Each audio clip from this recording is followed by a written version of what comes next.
A breather for crisis-hit Byju. The National Company Law Tribunal rejects a plea from a group of investors seeking to defer the EGM, scheduled tomorrow to increase the authorized share capital of the company to enable its $200 million rights issue. The tribunal will hear the matter next on the 4th of April. Accel India unveils 8 startups for the third cohort of its pre-seed accelerator program, ATOMS. The latest cohort marks a rejig in the program strategy from being sector agnostic to thematic, with a dedicated focus on operators in artificial intelligence and Industry 5.0. El Capitan, which has strategic partnerships with Louis Vuitton and Bernard Arnault's family office to form a new India consumer-focused joint venture partnership with Sanjeev Mehta, the former chairman, managing director and CEO of Hindustan Unilever.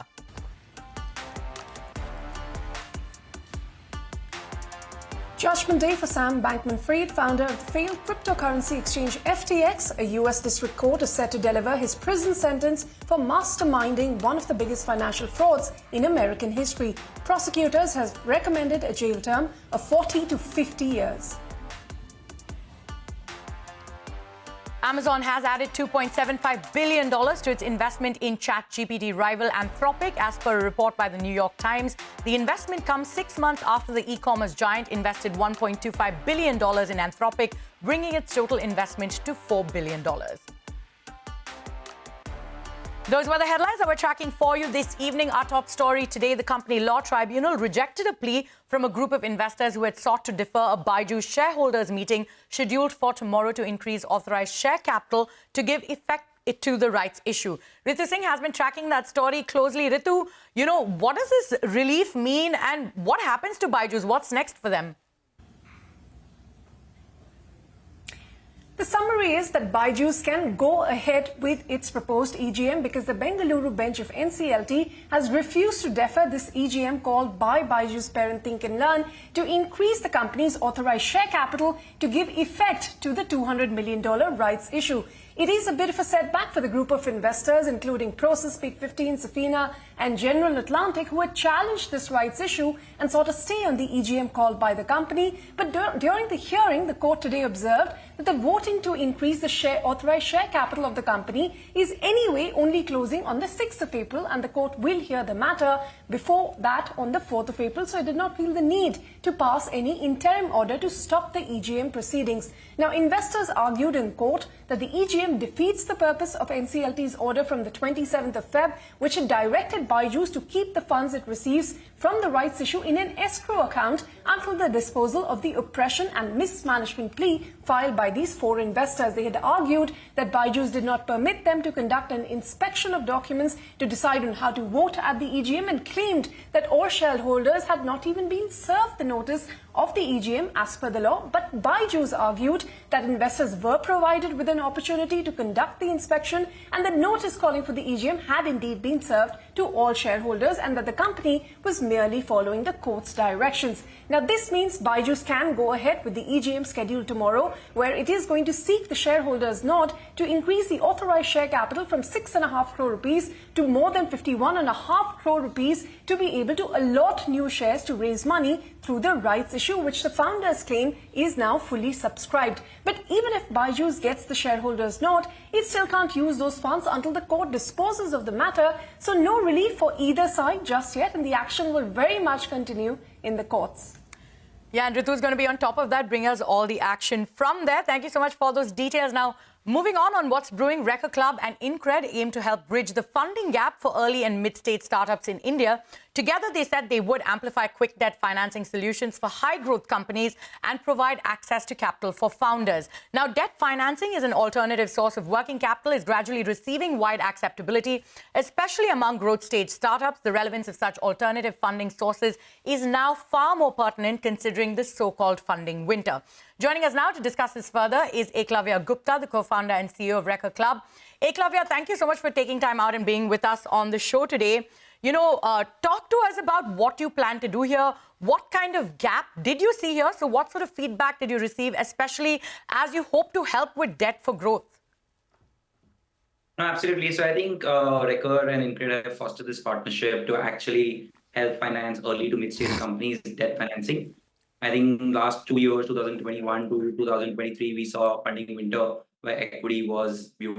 Equity is starting to pick up, but valuations are still tight, and founders are looking for alternative forms of capital so that they do less dilution. Very important in debt, you will hear different kinds of debt being available today, right? Is that it is non-dilutive, but very important is that it should be transparent, right? Like, and reliable for a founder to trust on, and it can help him grow to the next round or dilute less in the next round, right? And help them grow the business. So I think Recur and InCred are coming together to focus on seed stage, pre-series A, series A, and series B kind of transactions, where we'll focus on SaaS, tech services, D2C, B2B marketplaces, and EV companies primarily. These will be the 5 focus sectors that we'll categorically focus on and go deep in the ecosystem. I believe that is a great form of financing that founders are using very effectively these days to grow their business. Like at Recur, we have had founders who have grown their businesses 100% year on year just using debt, right? And now are diluting or taking equity at almost 2x the valuation. Absolutely. Or 50%, more than 50, less, 50% dilution is saved there. So different use cases that founders use. And that is what our idea is, to keep a target of 300 crores in this year of 2024 with InCred. And more so, Recur Club plans to deploy more than 2,500 crores in this year, along with other partners as well. Absolutely. So debt financing is gaining popularity, like you just pointed out. But if you could just, if you could delve into this a little bit deeper, how is this investment vehicle or initiative structured between Recur Club and InCred?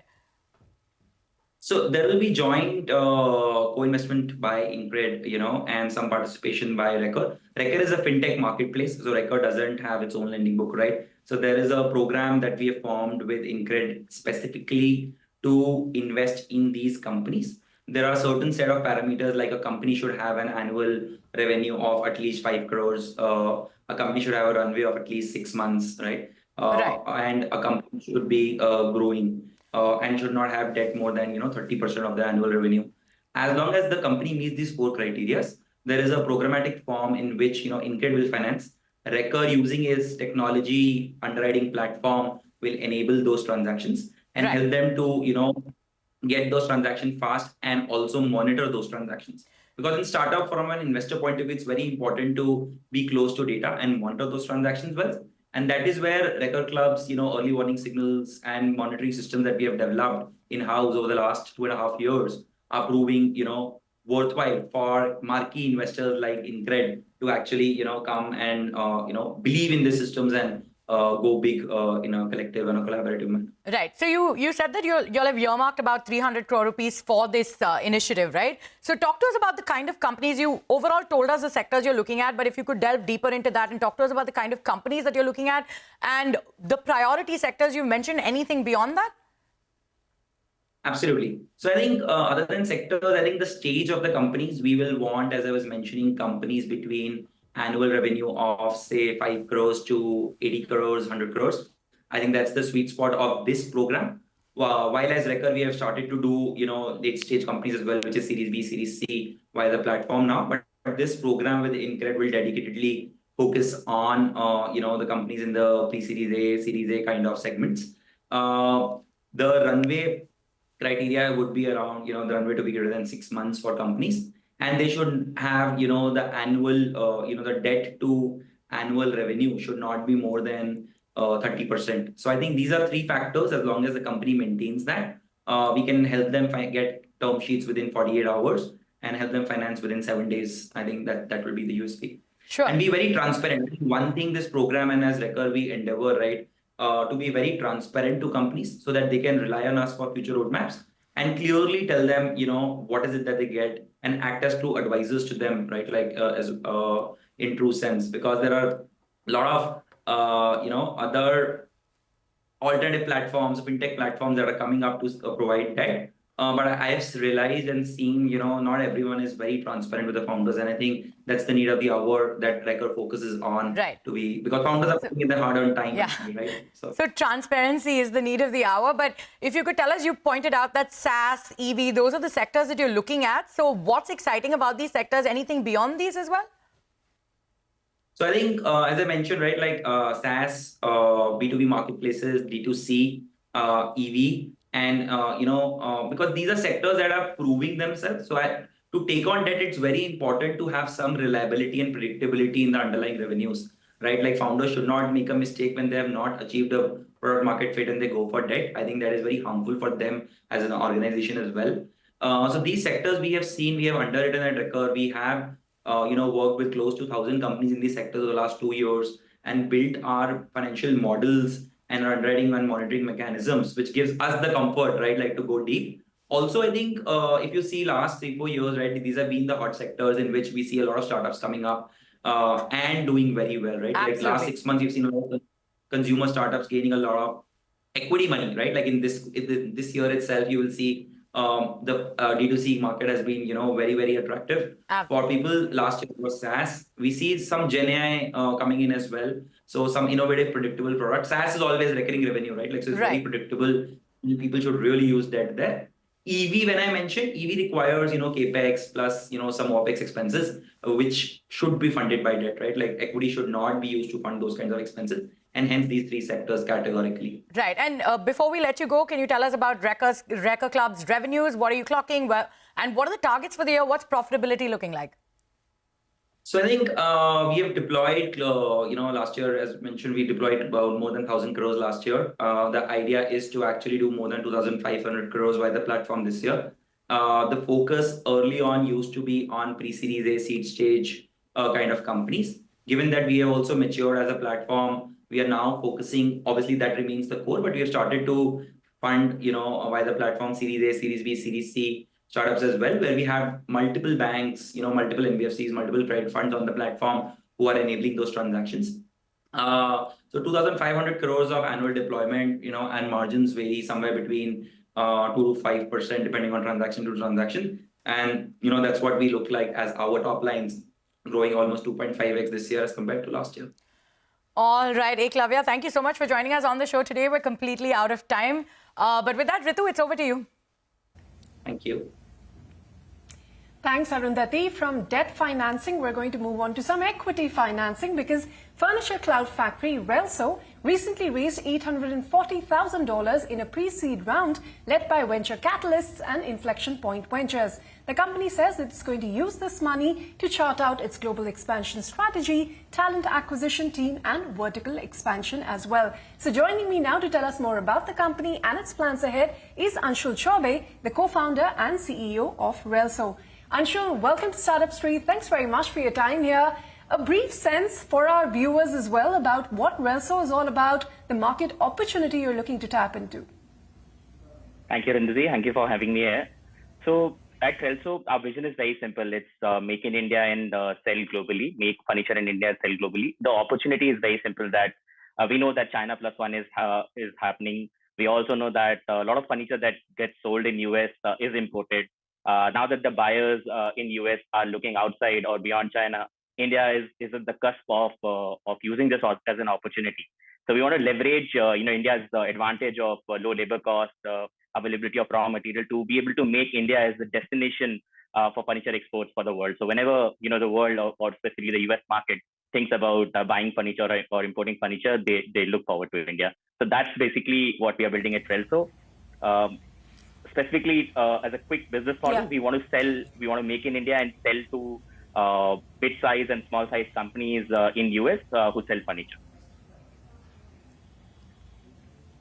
Well, Anshul, tell us about this $840,000 that you raised. How exactly is it going to support your growth, and how long is this capital going to last you? Right. So 840K, it's going to last close to 10 to 12 months, considering the burn rate. This will be primarily utilized for cracking the GTM in the US market. So to crack open the US market, we'll need to have a sales team there to be able to do sales. We will have to build a tech platform to get a more organic lead, and then also display furniture in a lot of trade fairs to be able to again spread the word of Relso and what we are carry or make sure that our bespoke designs could reach the world. So that is where most of the investment will go into, and the remaining part would be obviously utilized to develop the operations team, onboard more factories, and go into operations a bit deeper. The capital is going to last you 12 months. Interesting to note that. But, I was curious about your global expansion plans because you only started last year. In this 1 year, give us a sense of where you've established your presence and where you aspire to be. Because, what's the sort of revenue contribution you're eyeing from exports alone? So, Arundhati, we started last year, as you mentioned, and we started in India, as in just to test out the market thesis. But for us, global expansion is not really expansion. That's the core market. Our core market lies in US. The kind of business model that we are doing, the value prop really lies with US companies who cannot, mid-size and small-size companies who cannot have their own setups in India, but still want to buy furniture from India. So that's the core market, and hence I would not call it really an expansion. It's more of attacking the core market. We will see India as an expansion market to grow revenue. But we started with revenue. We started with India in terms of operations, or with few Indian clients in in terms of operations, just to see how the revenue how the supply chain works, whether there is whether there are customers who want to buy our product. So India was more of a test market. Our core market lies in US, and that's why it's attacking the core market rather than global expansion. Well, we've been hearing from a lot of startups about the potential in the US market, not so much in India, but, the worldwide furniture market projecting a revenue, as per your own statement, a total revenue of $760 billion this year, growing 5% annually in the next few years. How much of this market share do you hope to capture? Because you're saying you want to compete with somebody like China that already dominates the market. Yes, so the 760 number is at a retail level. When you look at the wholesale level, and that's what our market is, it comes down to around $350 billion. US is around around 67 to 70 billion dollars what it imports. So that's the market that we're looking at, and specifically from India, where we are in terms of exports. India as an overall does around $1 to $2 billion of exports. So for us, really, we aspire to reach in the next year or so, reach a revenue run rate, an ARR of close to $1 to $1.5 billion, which essentially gives us an annual revenue of around $8 to $10 million. Okay, $8 to $10 million of revenue, and any growth target in terms of your sales? Yes. So Arundhati, right now, this year we clocked roughly around 750K. So this is close to around 10x to 15x in terms of the overall number. In terms of ARR, right now our ARR is close to around 700K. We want to reach around 1 to 5x of this, which basically makes it around $1 to $1.5 million ARR. And I suppose too early to ask you about profitability? So surprisingly, Arundhati, we are profitable at this stage, EBITDA profitable. So we've been able to run the business in that manner. But yes, I would say a bit too early to ask or to expand on that. Well, I should have corrected you earlier. The name's Ritu. But thanks very much for being here, for spending time with us here on Startup Street. Pleasure speaking with you. Thank you. Yeah, and my apologies. Yeah, Ritu. Thank you so much for having me here. On that note, it is time for us to head into a short break. But coming up, Jammu and Kashmir has launched a new startup policy to set up 2,000 new startups in J&K by 2027. Shivani Bazaz talks to startups from the Kashmir Valley to understand the roadblocks and the way forward for the startup ecosystem. Stay tuned.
Welcome back. You're watching Startup Street. Now, Jammu and Kashmir has recently launched a new startup policy with an aim to set up 2,000 new startups in the Union Territory by 2027. The startup ecosystem of Kashmir has been marred by terrorism and instability of law and order for long, but things are changing. My colleague Shivani Bazaz caught up with 3 famous startups from the Kashmir Valley to understand the roadblocks and the way forward for Kashmir's startup ecosystem.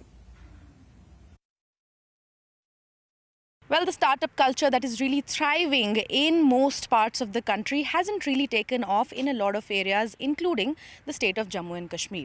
Even after a lot of government push, there are a lot of challenges that these entrepreneurs, the startups, face in the state. But joining me right now are 3 such startups which have not only overcome these challenges but have also paved way for more startups from the state to come.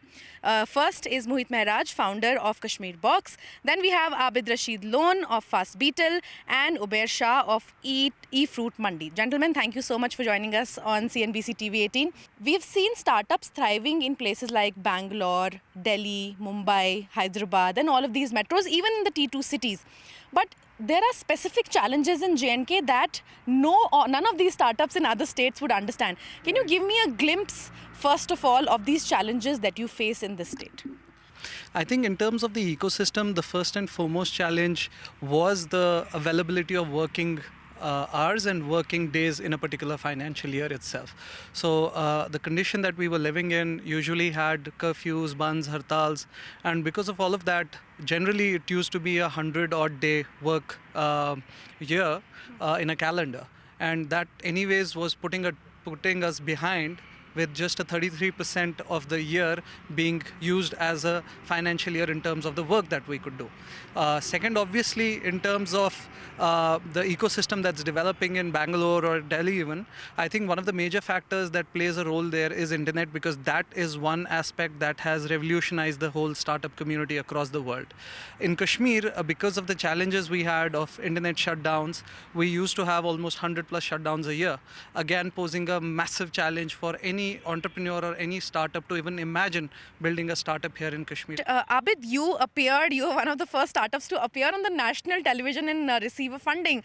How did you break through that ceiling of all these challenges? Are there more infrastructural challenges for startups right now in J&K? Definitely. I think there are so many challenges here. When it comes to infrastructure, there are no right incubation centers here. So when we basically started our journey, our first motive was to basically be cash positive, because we knew we may not get a right investment here.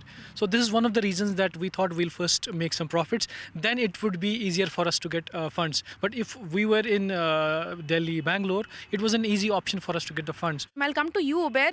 Your startup solves a major problem for a state which is primarily an agriculture dependent state. Tell us about the challenges that you faced, except for the fact that you are also an agri-tech platform and internet and technology is one of the things that you also need. Other than that, what are the other challenges that are very intrinsically just in Jammu and Kashmir? Yes, if I talk about the technology, as you said, technology has been, if we talk about technology, the internet has to be there. So for my startup, exactly, because I work in an agri-tech space and primarily I had to work with farmers, and then of course they use certain amount of technologies in terms of getting the daily updates for their weather advisories, so that they can make informed decisions on the fields. And also we get the inputs from them, exactly what kind of produce they have. So technology, of course, is the first thing that was a major challenge for us prior to 2018. But the major, apart from technology, I would say the access to capital. For example, there has been huge funding across the country, particularly for agri-tech startups. But for my startup, I have faced 2 challenges because because the location, particularly the geography I come from, the investors, I approached a lot of investors to come and invest in this sector, even if it was a promising sector. So we are like, from day one, we are cash positive. But there was a certain amount of hesitation among investors. State government, how important is that when it comes to the ecosystem of startups? What I would say there is definitely having a local government would help, because on a national level, of course, you have a bird's eye view of what's happening, but you also need local representatives in place to understand the nuances of the place. Abid, what do you have to say about an elected government? I think it is necessary to have a local government who can actually focus on the local businesses, startups, because they can actually see what are the actual problems. So I think more of the focus is required from the local government. So there's a wave of change in the startup ecosystem, but a lot needs to be done. That is the major takeaway.